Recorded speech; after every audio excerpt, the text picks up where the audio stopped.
ASEAN India summit 2023 અત્યારે દેશની અંદર જ્યારે ખૂબ વધારે G20 માટેની ચર્ચાઓ શરૂ હતી અને G20 થતું હતું 9 અને 10 સપ્ટેમ્બરના દિવસેનું આયોજન કરવામાં આવ્યું નવી દિલ્હી ખાતે. તો એ સમય દરમિયાન વચ્ચેથી સમય કાઢી અને 5 થી 7 સપ્ટેમ્બર દરમિયાન નરેન્દ્ર મોદી આસિયાન ઇન્ડિયા સમિટમાં હળવેથી ભાગ લઈ આવ્યા. અને જ્યારે આપણે આ આસિયાન ઇન્ડિયા સમિટની વાત કરતા હોઈએ તો આપણે અલગ અલગ સંગઠનની ચર્ચા કરવી પડશે. એક આસિયાન છે, એક ઈસ્ટ એશિયા સમિટ છે અને એક આસિયાન ઇન્ડિયા સમિટ છે. આ ત્રણની આપણે ચર્ચાઓ કરશું. અત્યારે હાલ ફિલહાલ આપણે એ વાત કરીએ કે આસિયાન ઇન્ડિયા સમિટનું આયોજન કઈ જગ્યાએ કરવામાં આવ્યું, તો ઇન્ડોનેશિયાના જકાર્તા ખાતે એનું આયોજન કરવામાં આવ્યું. નકશાની અંદર આપણે જોઈએ તો અહીંયા ઇન્ડિયા રહેલું છે અને અહીંયા આગળ ઇન્ડોનેશિયાના ટાપુઓ બધા રહેલા છે જે ભેગા મળી ઇન્ડોનેશિયા બનાવે છે.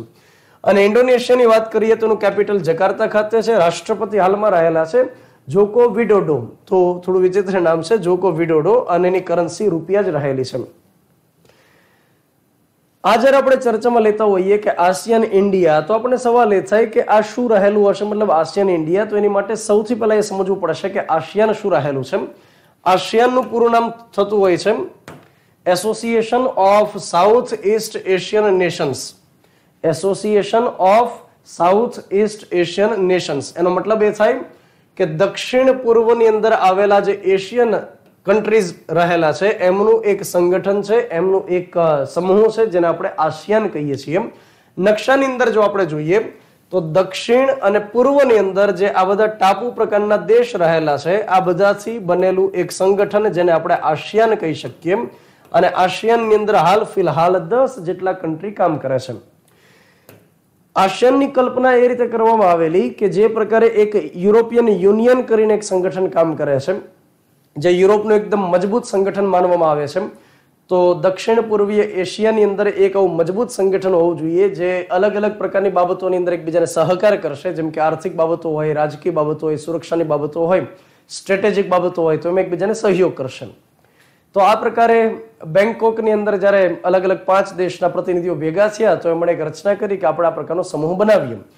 તો વર્ષ 1967માં 8 ઓગસ્ટના દિવસે આ પ્રકારની શરૂઆત કરી અને શરૂઆતની અંદર માત્ર 5 દેશ હતા. એક ઇન્ડોનેશિયા, મલેશિયા, ફિલિપાઇન્સ, સિંગાપુર અને થાઈલેન્ડ હતા. અને આગળ જતા બીજા 5 દેશમાં જોડાય છે, જેમાં બ્રુનેઈ છે, વિયેતનામ છે, લાઓસ છે, મ્યાનમાર અને કંબોડિયા છે.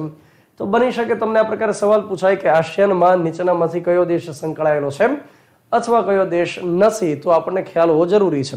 ભારત આસિયાનનું મેમ્બર નથી, આ આપણે ખાસ યાદ રાખવાનું છે. ભારત આસિયાનનું એકદમ પરમેનન્ટ એ રીતે મેમ્બર નથી.